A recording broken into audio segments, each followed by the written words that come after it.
Segundo livro de Samuel, capítulo de número 6, versículo 1, vamos ler até o versículo de número 9, que diz assim a palavra do Senhor. E tornou a Davi a juntar todos os escolhidos de Israel no número de 30.000. E levantou-se Davi e partiu com todo o povo que tinha consigo de Baalá, de Judá, para levarem dali para cima a arca de Deus, sobre o qual se invoca o nome do Senhor dos Exércitos, que se assenta entre os querubins. E puseram a arca de Deus em um carro novo, e a levaram da casa de Abinadab, da terra de Geba, e Uzá e Aiô, filhos de Abinadab, guiavam o carro novo, e levando-o da casa de Abinadab, que está em Geba, com a arca de Deus, Aiô ia adiante da arca. E Davi e toda a casa de Israel alegravam-se perante o Senhor com toda sorte de instrumentos de madeira de faia, com harpas, com saltérios, com tamboris, com pandeiros e com símbolos. Chegando à ilha de Nacon, estendeu Uzá a mão à arca de Deus e segurou-a, porque os bois a deixavam pender. Então a ira do Senhor se encheu contra Uzá, e Deus o feriu ali por causa desta imprudência, e morreu ali junto à arca de Deus. E Davi contristou-se, porque o Senhor abriu a ruptura em Uzá, e chamou aquele lugar de Pérez Uzá, significa brecha de Uzá, até o dia de hoje. O versículo 9 diz assim: e temeu Davi ao Senhor naquele dia, e disse: como virá a mim a arca do Senhor? Vamos ler esse versículo todos juntos? Vamos lá, 1, 2, 3. E temeu Davi ao Senhor naquele dia e disse: como virá a mim a arca do Senhor? Vem, vamos ver sua cabeça e vamos falar com Deus mais uma vez. Querido Deus e Pai amado, sou grato a Ti, Senhor Deus, pela maneira toda especial que já tens falado conosco, Senhor Deus, através dos louvores. Eu quero te pedir mais uma vez que o Teu Espírito Santo esteja sobre nós de uma maneira muito grande aqui nesta hora. Que o Senhor tome, Senhor Deus, a minha vida, que eu já tenho colocado diante de Ti. Peço, Senhor Deus, que venhamos nós sermos abençoados pela ministração da Tua palavra. Tu prepares, Senhor Deus, os ouvidos e corações, Senhor Deus, dessa plateia para receber, Senhor Deus, aquilo que Tu deseja nos revelar aqui nessa noite.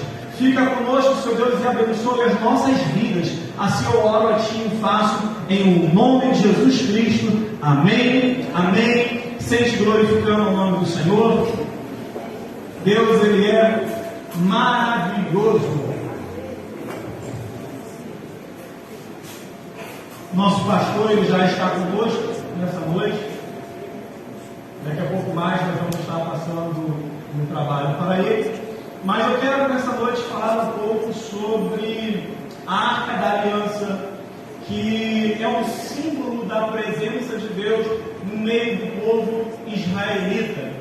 E que durante um período de tempo essa arca esteve distante de Israel, até que Davi, ele quando assumiu o trono, ele decide buscar essa arca novamente. Essa arca era uma arca de madeira, com cerca de 1,10 m de comprimento, com 75 de largura, com 75 de altura, feita de uma madeira especial, só que cheia de nó, uma madeira que não tinha muito valor. Mas, no entanto, o valor dessa arca não estava na sua composição, embora ela tenha sido toda revestida de ouro. A Bíblia diz que essa arca ela tinha um propósito muito especial. Ela era o símbolo da presença de Deus. Nessa arca que foi construída por Moisés, a mão do Senhor, foram colocados dentro dela alguns elementos, como o maná, que simbolizava a provisão de Deus para o seu povo no deserto, como a vara de Arão, que havia florescido, simbolizava a autoridade de Deus, o chamado que Deus havia concedido ao sacerdote Arão, bem como também as xerox das tábuas da lei. Por que eu digo as xerox? Porque as originais que foram confeccionadas pelo dedo de Deus, na primeira vez que Moisés subiu ao Monte Horebe para recebê-lo, que fora Deus quem escreveu de seu próprio punho, Moisés, quando descer, encontrar aquela nação, já agora prostrando-se diante de um bezerro de ouro, Moisés então pega aquelas primeiras tábuas que Deus havia confeccionado e as quebra. Então Deus se ira e manda Moisés subir de novo ao monte. Moisés passa mais 40 dias no monte, só que agora Deus fala a Moisés: agora você pega o cutelo, pega o martelo e você vai escrever aquilo que eu já havia te dito nas tábuas anteriores que você havia quebrado. Então as tábuas originais que haviam sido escritas pelo Deus de Deus, agora quebradas, foram escritas por Moisés. Mas o que importa é que o princípio daquilo que Deus havia dado a Moisés foi reproduzido nessas tábuas e foram guardadas dentro desta arca para servir de testemunho da vontade de Deus, da sua vontade para o seu povo. E com isso, essa arca, que era feita de toda revestida de ouro, tinha ali 2 querubins sobre a tampa da arca, que era chamada de propiciatório. A Bíblia diz que essa arca era a arca onde se invocava o nome do Senhor, o nome do Senhor dos Exércitos, que se assenta entre os querubins. Aquela arca era o símbolo da presença de Deus no meio do seu povo. E essa arca, ela fora durante um tempo esquecida do povo israelita.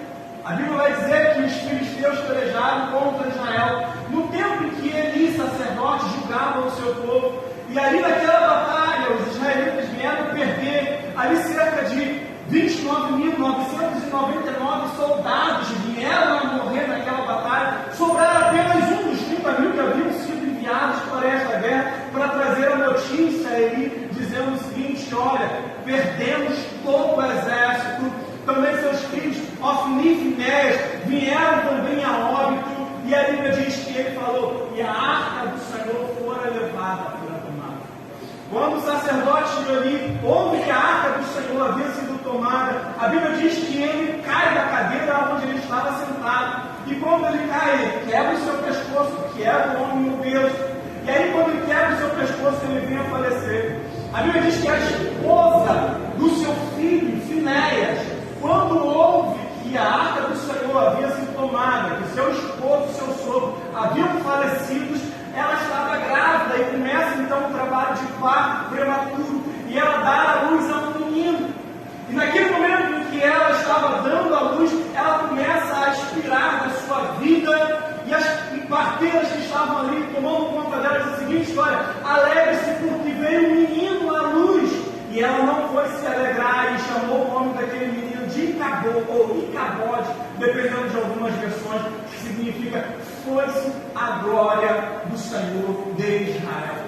Porque aquela arca, que era o símbolo da presença de Deus, era o símbolo da presença de Deus que manifestava a glória de Deus no meio do seu povo. E essa arca permaneceu durante alguns meses no território dos filisteus.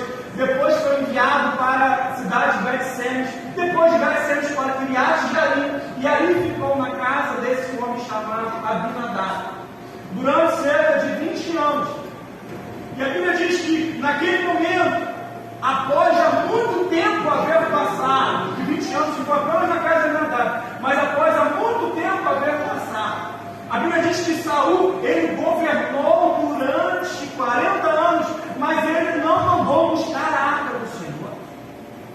Saul, que foi o primeiro monarca de Israel, quando o sacerdote Samuel entregou o seu posto, foi o primeiro rei agora da nação ali unida, ele não buscou a arca do Senhor para si. Mas a Bíblia diz que morrendo Saul, Davi, ele assume agora o trono de Israel. E logo após ele assumir o trono de Israel, a Bíblia diz que a primeira iniciativa como monarca sobre o seu povo foi de mandar buscar a arca do Senhor que estava na casa de Abinadab, para que a arca do Senhor, que era o símbolo da presença de Deus no meio do seu povo, viesse novamente a estar em Israel. Eu entendo que o coração de Davi é um coração muito especial, porque ele entendia que aquela arca era o símbolo da presença do Senhor.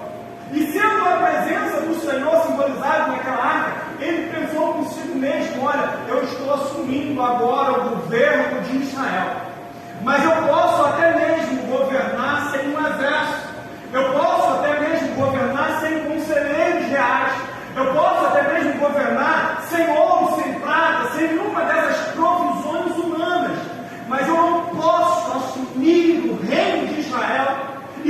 permitir que a presença de Deus esteja no nosso meio. Davi entendeu isso quando ele falou o seguinte: olha, eu preciso trazer novamente a arca do Senhor para o meio do meu povo, para que a presença de Deus esteja no meio do nosso povo, porque a presença de Deus estando conosco, eu tenho certeza, a minha gestão, a minha administração, o meu reinado haverá de ser grandemente abençoado.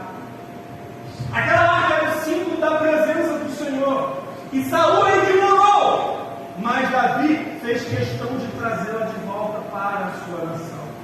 O que eu acho interessante, que eu gostaria de falar aqui nessa noite, é que a presença de Deus é a coisa mais importante na minha vida e na sua vida como cristão, como servo de Deus. Nós não podemos aceitar viver uma vida sem a presença de Deus conosco. Nós não podemos aceitar vivermos uma vida religiosa, muitas vezes apenas num teor puramente religioso, sem sentido espiritual, sem propósito eterno, sem profundidade em Deus, sem estar na presença do Senhor, sem sentir aquilo que Deus nos permite sentir quando Ele está em comunhão conosco. A presença de Deus é algo indispensável, importante, que nós precisamos ter. E porque se não a temos, a nossa vida não vai passar de mera religiosidade e superficialidade, mas não haverá profundidade de Deus nas nossas vidas. Presença significa que alguém está presente. Segundo o dicionário, presença significa o comparecimento de alguém em algum lugar. Por exemplo, hoje com a era digital, eu transferi praticamente 100% do meu negócio para o mundo digital. Então, quando alguém me pergunta como é o seu negócio, eu digo: o meu negócio envolve uma presença digital em todos os canais de venda do Brasil. Embora eu esteja digitalmente presente em todos os canais de venda no Brasil, podemos fazer negócio tanto no Rio, quanto em Santa Catarina, quanto no Amapá, quanto no Amazonas, quanto em todo o Nordeste, eu não estou fisicamente lá. Eu estou presente digitalmente, mas eu não estou presente fisicamente. Qualquer pessoa pode comprar comigo, mas eu não estou lá para fazer entrega, para apertar a mão, para poder fechar uma negociação. Assim também, muitas vezes, no mundo espiritual, Deus ele está presente em todo e qualquer lugar, um dos seus atributos é a sua onipresença. Mas o fato de Deus estar presente não significa que a sua presença é manifesta.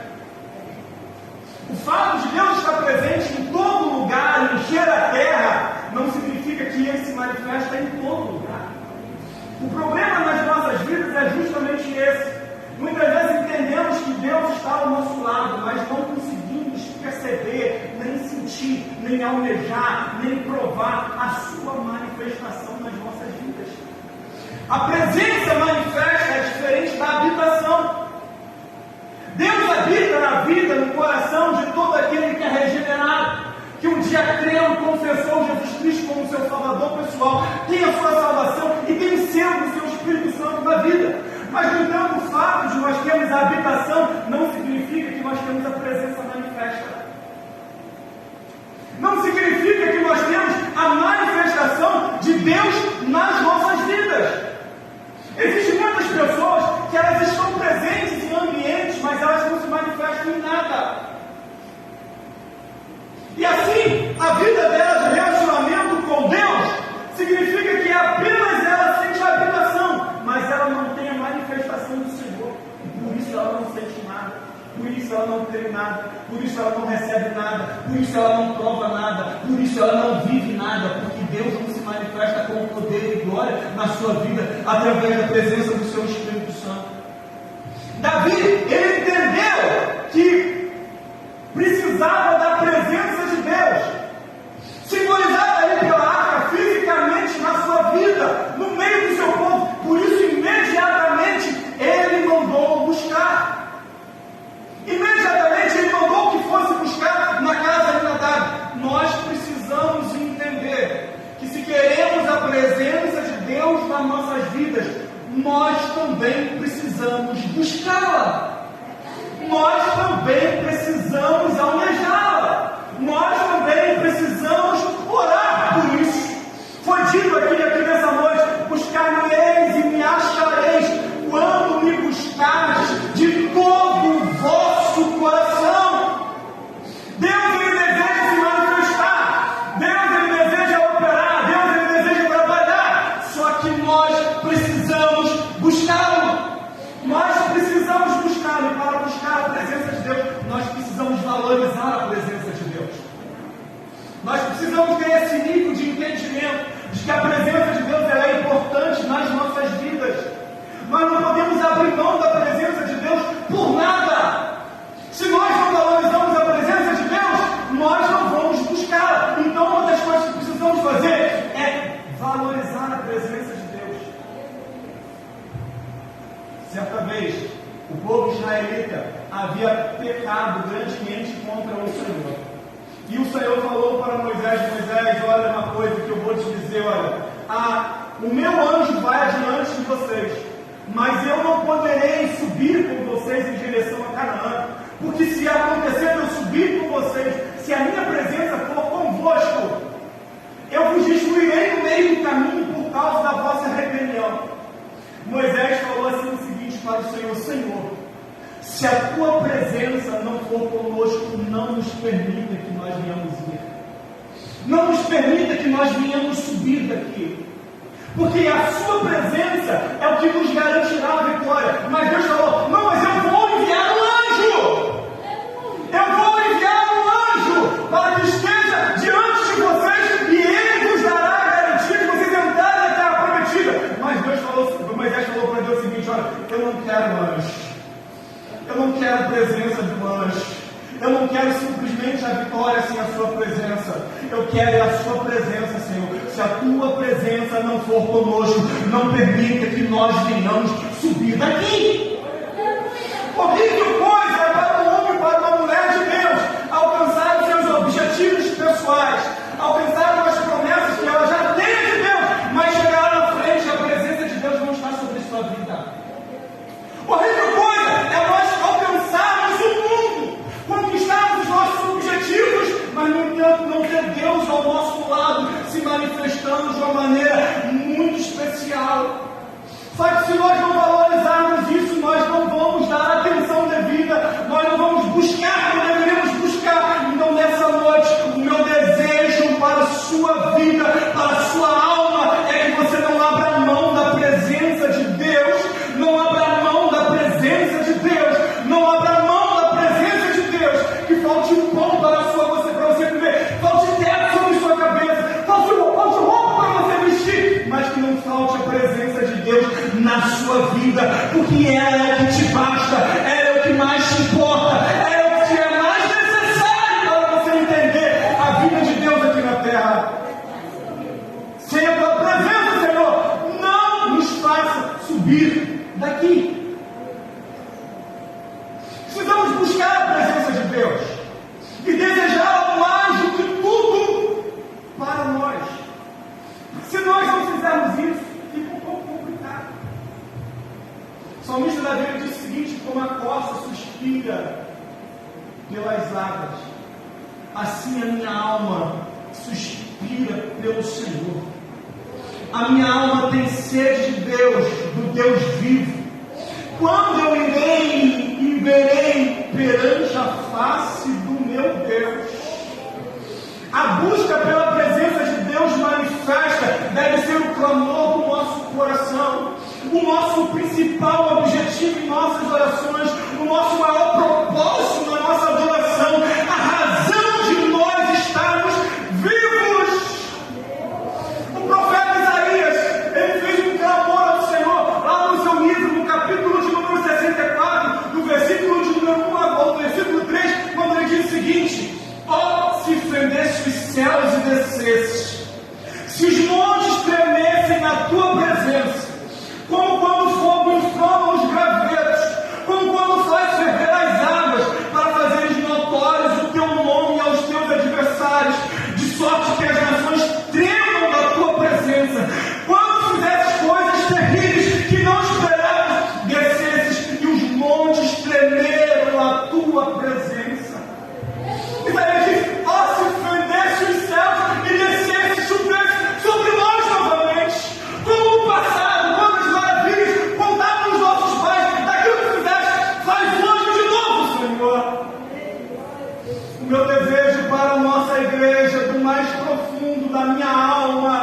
é que Deus faça conosco aquilo que Ele fez no passado.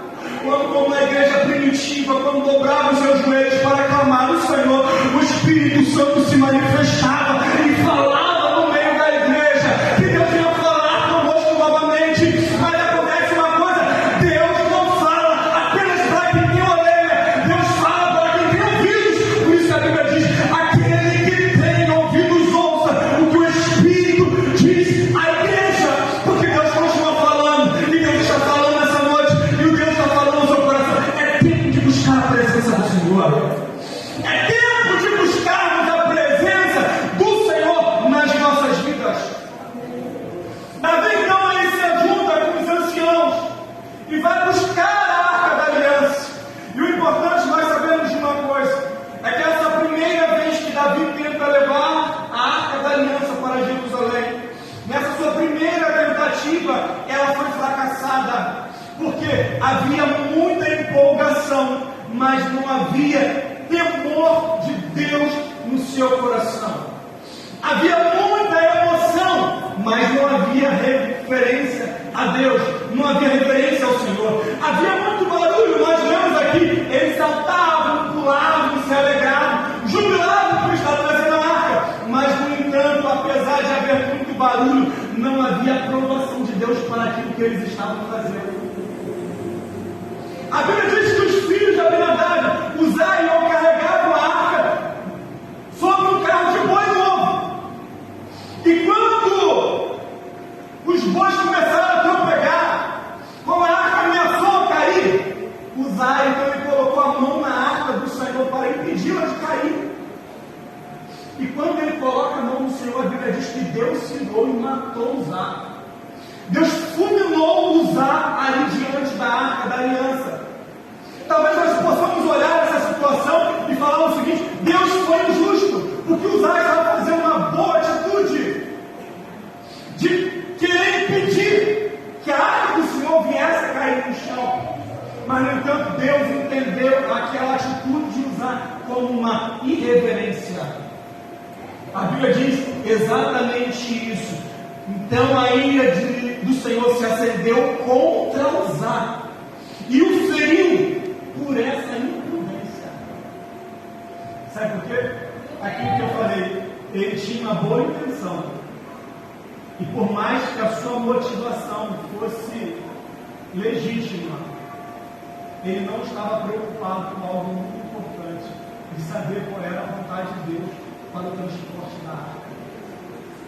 E aquela arca que simbolizava a presença do Senhor não podia ser transportada de qualquer maneira. A Bíblia vai dizer no livro de Números, no capítulo 4, versículo 15, quando o Senhor falou para os filhos de Arão assim o seguinte: quando Arão e seus filhos, ao partir do arraial, acabarem de cobrir o santuário e todos os seus montes, os filhos de Coate virão e a levá-lo, mas nas coisas sagradas não tocarão, para que não morram. Esse é o cargo dos filhos de Coate na tenda da revelação. Sabe, havia boa intenção, mas não havia conhecimento prático daquilo que Deus queria para eles. Sabe qual é o grande problema que está acontecendo aqui? É que a Arca da Aliança, ela não foi feita para ser carregada por bois, mas ela deveria ser transportada pelos levitas. Essa Arca da Aliança tinha 2 argolas de ouro maciço em cada lado dela, 4 argolas no total. E deveria ser passado por essa argola 2 varas de madeira e colocadas sobre os ombros dos levitas para que estes fossem transportados. E essa missão era específica dos coatitas, que era um dos descendentes dos filhos de Arão. E aí a Bíblia diz que Uzai, ele meteu a mão, e ele não podia fazer isso, porque havia na lei de Moisés uma restrição específica, dizendo o seguinte: não porá a mão na minha arca durante o transporte. Só que Davi pensou: eu quero trazer a presença de Deus para o meio do meu povo, e eu tenho pressa de fazer isso acontecer. Por isso ele botou um carro no ovo de boi. em vez de mandar que os sacerdotes carregassem a arca nos seus ombros. Talvez Davi pudesse pensar o seguinte: olha, com um carro novo, preparado, nós vamos chegar muito mais rápido. E eu tenho urgência de ver essas coisas acontecendo. Só que, no entanto, carro de bois não era um instrumento separado por Deus para transporte da arca. Sabe com quem Davi aprendeu a transportar a arca em carro de bois? Com os filisteus. A Bíblia diz que os filisteus, quando eles quiseram expulsar a arca do seu território, eles colocaram um carro de boi novo, colocaram a arca da aliança, colocaram ali alguns vasos de ouro, e aí transportaram a arca com um carro de bois. Davi talvez tenha pensado o seguinte: olha, se os filisteus podem fazer, eu também posso. Se os filisteus podem fazer, eu também posso fazer. Só que a questão é a seguinte: Davi, ele não era dentro dos filisteus, Davi era dentro dos hebreus. Davi, ele não pertencia ao não povo de Deus, Davi era do povo de Deus. E o trato de Deus com o seu povo é diferente do trato que ele tem com aqueles que não são o seu povo. Às vezes nós estamos pensando o seguinte: se Deus permite que o mundo faça isso, por que eu não posso fazer? Se Deus permite que alguém faça isso, por que eu não posso fazer? Davi iria trazer a presença de Deus para o meio do seu povo, utilizando metodologias humanas. Se funcionou lá fora, vai funcionar aqui dentro. E não é assim que Deus trabalha. Não é assim que Deus trabalha. Sabe, nós precisamos ter esse tipo de entendimento. Por quê? Porque, na verdade, o que atrai a presença de Deus para o nosso meio não é a beleza do templo, não são as luzes do salão, não é o assento acolchoado. O que traz a presença de Deus para o nosso meio não são os melhores instrumentos, nem os nossos equipamentos de som. Não, isso é legal, isso pode até atrair gente. Mas o que atrai a presença do Senhor para o nosso meio é a busca incessante da sua glória pelo Espírito Santo do Senhor. Não é por métodos humanos que nós vamos atrair a presença de Deus. Nós podemos até atrair as pessoas, mas se as pessoas vierem e não sentirem que Deus está presente aqui nesse lugar, elas vão entrar e sair da mesma maneira, porque nada vai acontecer nas suas vidas. Mas quando elas vierem aqui e sentirem que Deus está em nosso meio, que Deus ainda fala aqui nessa terra, que o Espírito Santo ainda se move nos nossos corações, que a palavra de Deus ainda é pregada com autoridade, elas vão entrar aqui e vão sair dizendo o seguinte: olha, eu fui naquela igreja e eu senti algo diferente. Sabe, isso diferente que você está sentindo no seu coração é a presença do Espírito Santo de Deus que está aqui em nosso meio, porque a presença de Deus ainda é real e manifesta aqui nesse lugar.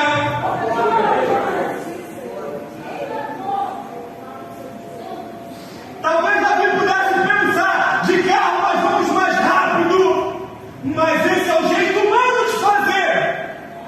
Sobre os lombos dos sacerdotes, nós vamos mais longe, ainda que seja devagar.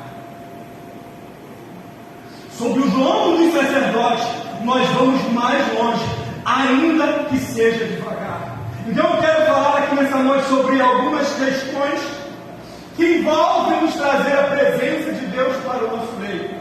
Que a primeira chave que eu vejo aqui nesse texto, daquilo que permite que nós venhamos trazer a presença de Deus para o nosso meio, está no versículo que nós lemos, o versículo de número 9. Volte aos seus olhos a Bíblia para ver o que está escrito aí.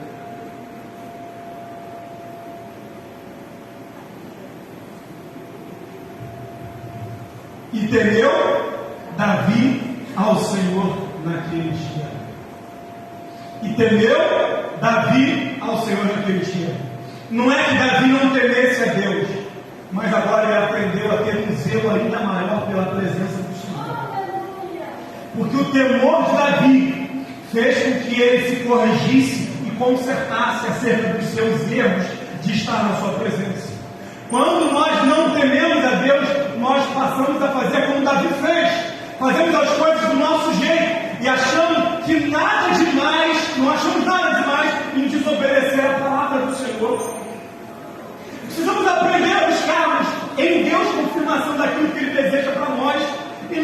esquivarmos o nosso próprio conhecimento. Não adianta nós vivermos de boas intenções. Nós precisamos aprender a obedecer a Deus naquilo que Ele fala na sua santa e preciosa palavra. Sabe por quê? O Salmo de número 119, versículo de número 2, 3 e 4. A palavra do Senhor diz assim através da boca do salmista: bem-aventurado aqueles que guardam as suas prescrições e o buscam de todo o coração. Não praticam a iniquidade, mas andam nos seus caminhos, pois tu ordenaste os teus mandamentos para que os cumpramos à risca. Sabe o que Deus está falando? Que Ele não é conivente com o meu e com o seu pecado. Deus está falando: bem-aventurado é aquele que me teme, que anda nos meus caminhos, que obedece a minha palavra, pois eu tenho ordenado a minha palavra para que ela seja cumprida à risca. Deus não faz concessão com o meu, com o seu pecado, ainda que ele seja por ignorância. Essa semana eu estava conversando com um amigo na academia, e ele é policial, aposentado, e aí ele estava falando comigo, ele falou: Anderson, Deus permitiu que eu quase viesse a óbito para entender que eu estava completamente fora da vontade dele. Eu precisei ser cravejado de balas e me aposentar por causa disso, para poder entender aquilo que Deus queria na minha vida. Porque sabe qual era o meu grande problema? O meu problema é que eu conhecia a palavra de Deus, mas não temia ao Deus da palavra. Eu conhecia a palavra de Deus, sabia o que Deus queria para a minha vida. Eu sabia exatamente o que eu estava fazendo e sabia que eu estava errado, mas eu não temia a sua palavra. Pior daquele que peca por ignorância é aquele que peca por falta de temor. Pior do que aquele que peca por ignorância é aquele que sabe o que não deve fazer e faz. É aquele que sabe aquilo que tem que fazer e não faz. É aquele que, conhecendo a palavra do Senhor, a ignora com sucesso. E o grande problema é que essa atitude revela falta de temor a Deus. E a falta de temor a Deus tem causado um prejuízo enorme na vida de muitas pessoas. Porque elas têm se embaraçado com aquilo que não deveriam estar se embaraçando. Elas têm colocado a mão aonde elas sabem que não tem que colocar. Elas têm vivido de maneira a qual não deveriam viver. Porque conhecendo a vontade de Deus, a ignora. E por isso elas revelam que mesmo conhecendo o Senhor, não temem a Ele.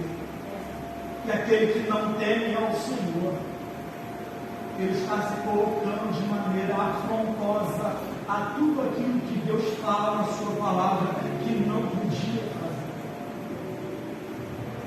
A segunda chave que eu vejo nesse texto, que envolve trazer a arca da aliança para o meio do seu povo, que foi uma proposta de Davi, está no segundo livro das Crônicas, no capítulo 5, versículo 11 e 12.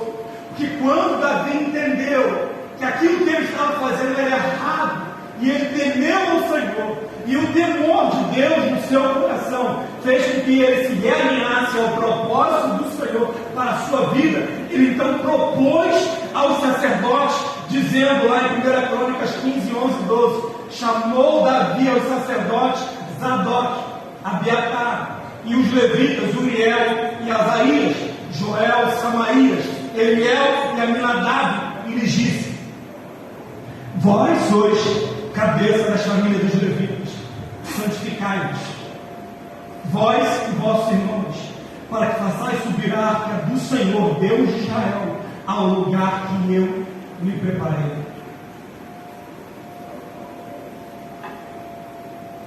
Diga comigo. A segunda atitude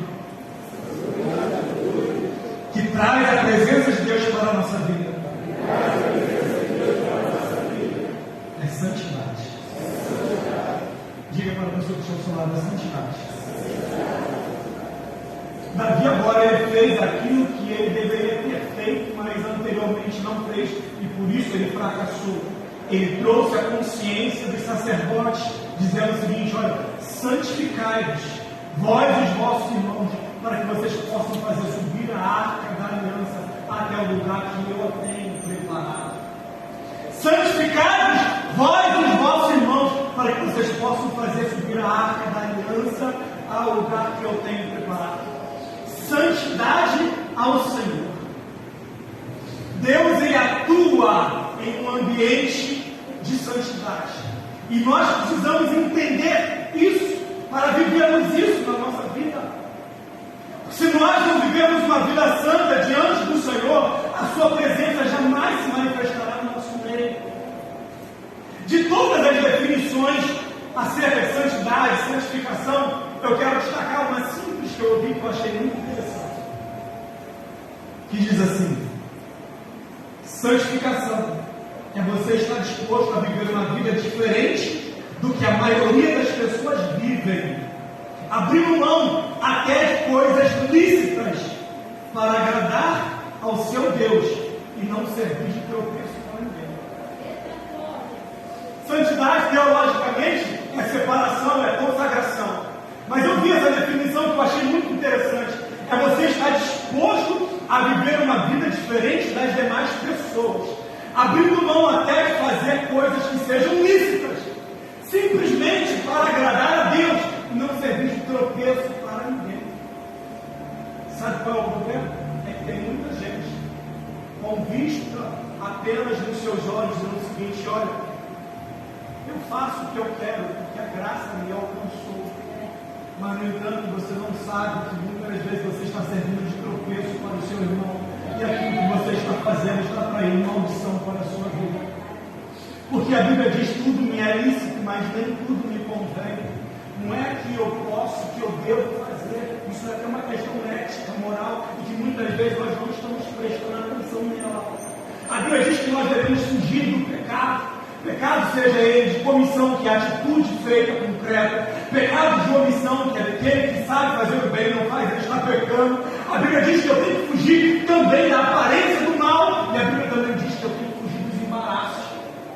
E tem muita gente que está se embaraçando na sua vida com o pretexto de que a sua graça, a graça de Deus, é maior do que os seus pecados. Querido, cuidado, porque isso, em vez de graça, está sendo uma desgraça na sua vida e na vida daqueles que estão à sua volta.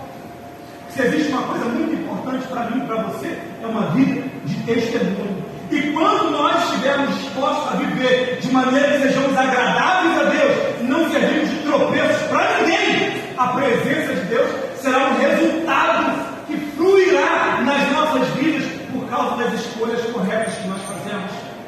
Santidade é a preparação para a manifestação da presença de Deus.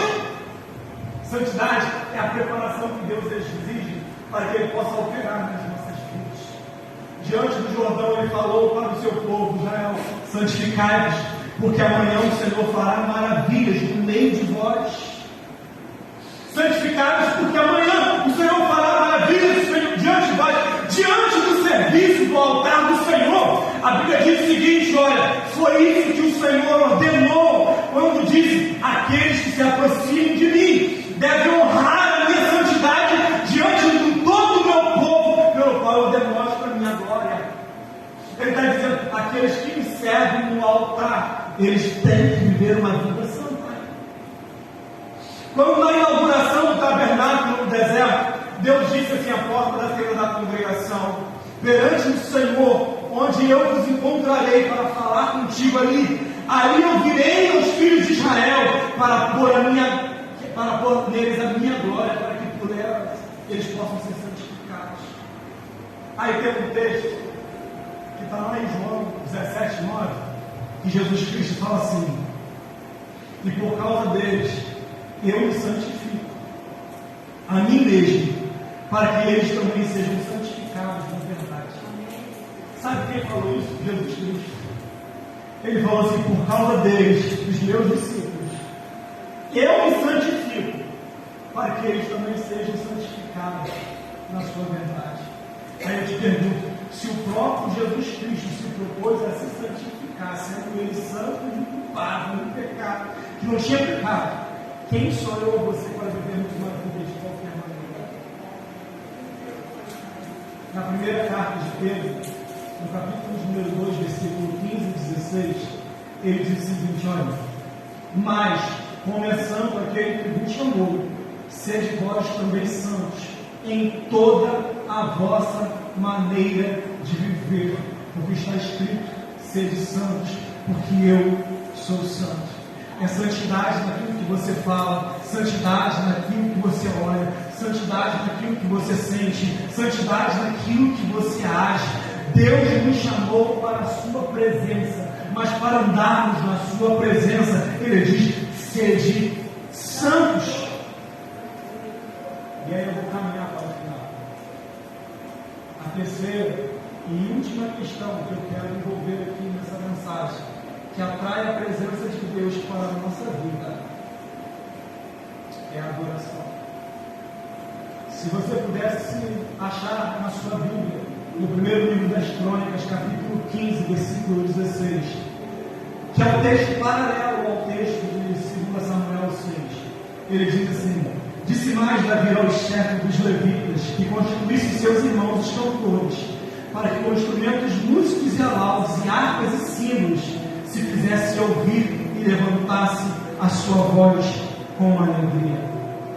Quando Davi chegou a Jerusalém, a primeira decisão que ele tomou foi separar 288 ministros de louvor, 4.000 músicos, para que eles viessem revezar em cultos consecutivos, para que durante períodos de 24 horas ininterruptas eles estivessem diante da presença do Senhor, louvando ao Senhor.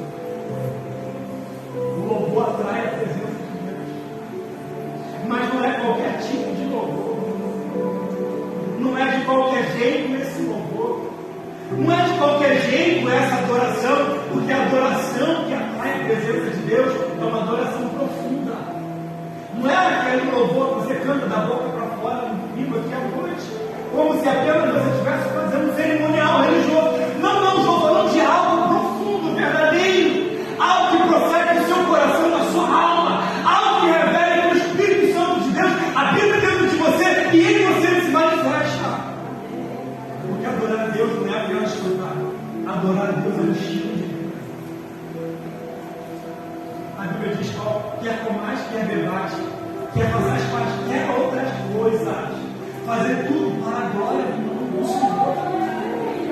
Adorar não é apenas cantar, adoração é um estilo de vida. A minha vida, a sua vida tem que glorificar o nome do Senhor. A Bíblia vai dizer o seguinte: porque vós fostes comprados por bom preço. Portanto, glorificai a Deus em vosso espírito, na vossa alma e no vosso corpo, aos quais pertencem a Deus, e não sois mais de vós mesmos. Então, eu preciso glorificar a Deus no meu espírito, eu preciso glorificar a Deus na minha alma, eu preciso glorificar a Deus também através do meu corpo. Adoração a Deus, ela é totalmente diferente daquilo que muitas vezes nós cremos. Jesus Cristo, ele falou para aquela mulher samaritana junto ao poço de Jacó: Deus, ele é Espírito. Importa que aqueles que o adorem em Espírito e em verdade, porque esses são os adoradores a qual o Pai tem procurado. Sabe, Deus está procurando, sabe, Jesus Cristo falou: Deus está procurando adoradores. Deus não está procurando cantores, Deus não está procurando músicos, Deus não está procurando pessoas comuns apenas, Deus está procurando adoradores, para que possam me adorar, mas adorar em espírito e em verdade. Adorar em espírito fala de uma devoção que vem de dentro do coração, das profundezas do nosso ser, da nossa alma. Adorar em verdade fala de um sentimento não fingido, mas genuíno, fruto de uma gratidão sincera, voluntária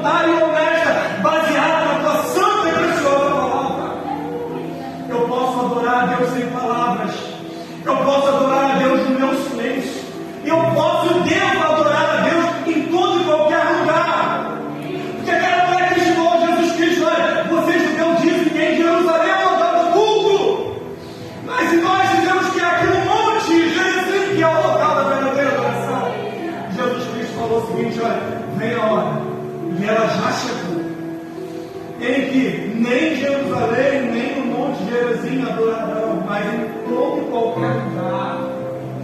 Porque Deus, Ele é Espírito, Ele permeia todo o ambiente. Então adore a Deus não somente aqui nessas 2 horas que você passa no domingo à noite no culto na igreja. Adore a Deus lá na sua casa, adore a Deus no seu trabalho, adore a Deus na sua escola, adore a Deus andando na rua, adore a Deus em todo e qualquer momento, porque em todo e qualquer ambiente Deus está presente e Ele vem receber a nossa adoração. Paulo falando aos Efésios, ele falou o seguinte: meus irmãos, o meu desejo para vocês é o seguinte: não vos embriagueis com vinho, não enche a cara, não meta o pé, não embriagueis com vinho, porque isso produz contenda. Mas ele diz o seguinte: enchei-vos do Espírito Santo. Ele diz o seguinte: enchei-vos do Espírito Santo, enchei-vos do Espírito Santo, falando entre vós com salmos, hinos e cânticos espirituais. Quer ser cheio do Espírito Santo? Adore ao Senhor, adore ao Senhor. Quer ser cheio do Espírito Santo? Viva uma vida de adoração sincera diante do Senhor. Adore ao Senhor em espírito e em verdade. Mas Paulo ele completa dizendo: olha só, é com salmos, hinos e cânticos espirituais, não é essas modinhas gospel aí que não tem nada de Deus, que só serve para sacolejar o corpo, para animar a nossa alma, mas que não encontra em nós a testificação do Espírito e nem alcança o coração de Deus. Adore a Deus com hino que exalte a sua santidade, exalte a Deus com hinos que sejam cristocêntricos, que sejam bíblicos, que falem da verdade, que exaltam o nome do nosso Deus.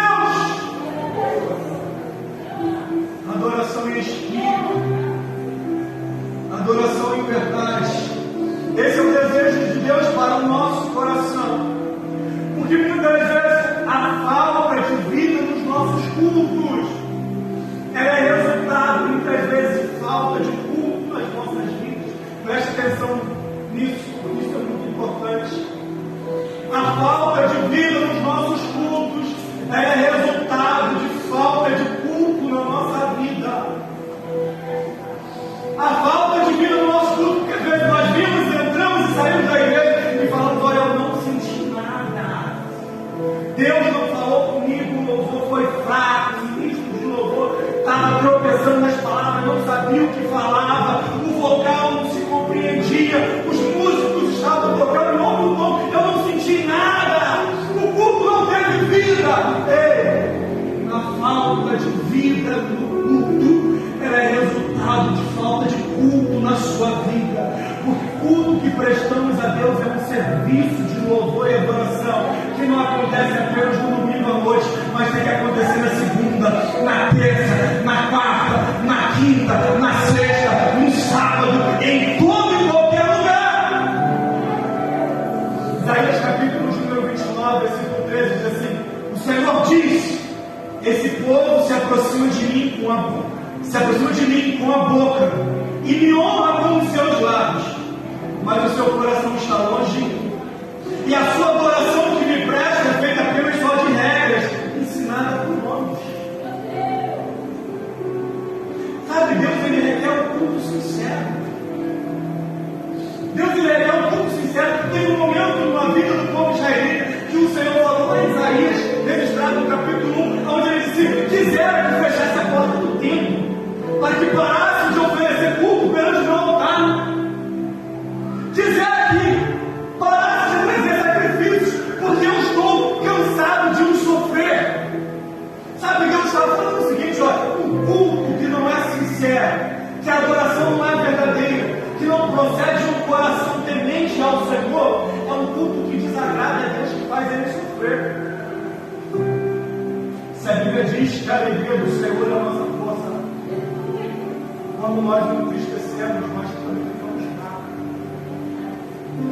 Sabe que muitas vezes nós não temos ânimo, não temos força para fazer nada? É porque muitas vezes nós não estamos alegrando o coração de Deus. A Bíblia vai dizer: a alegria do Senhor é a nossa força, mas se nós nos entristecemos com a vida que levamos, com o testemunho que damos, com aquilo que fazemos e falamos, Deus não canaliza força para mim e para você. e anunciar. Adorar a Deus em espírito e verdade. E reconhecer que o culto a Deus prestado deve ser feito com temor e reverência, segundo a sua palavra e não segundo as nossas vontades. Hebreus capítulo número 12, versículo número 9. Eu convido o restante do grupo de louvor para poder já ficar aqui à frente. E eu convido você a se colocar de pé.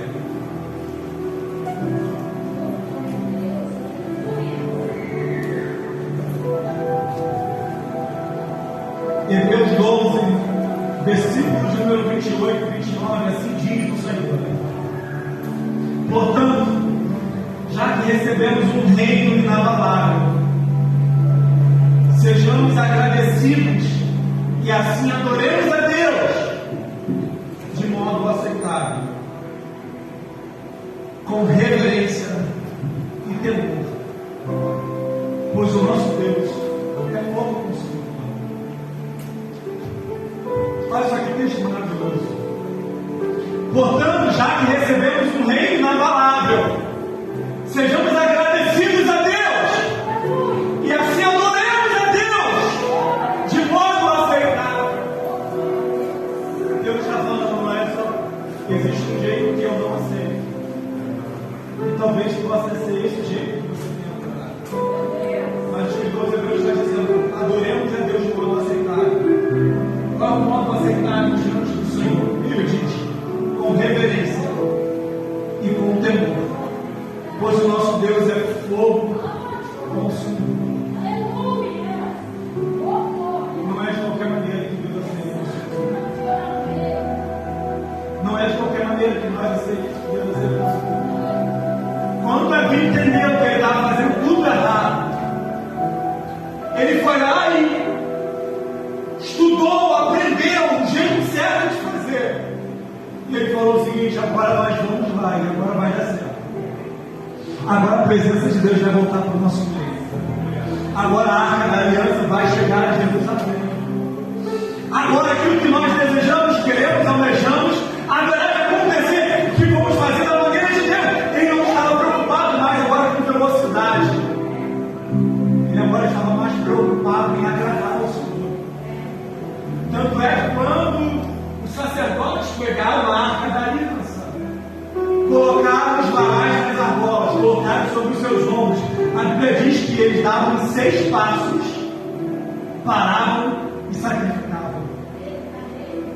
A cada 6 passos, eles paravam e sacrificavam.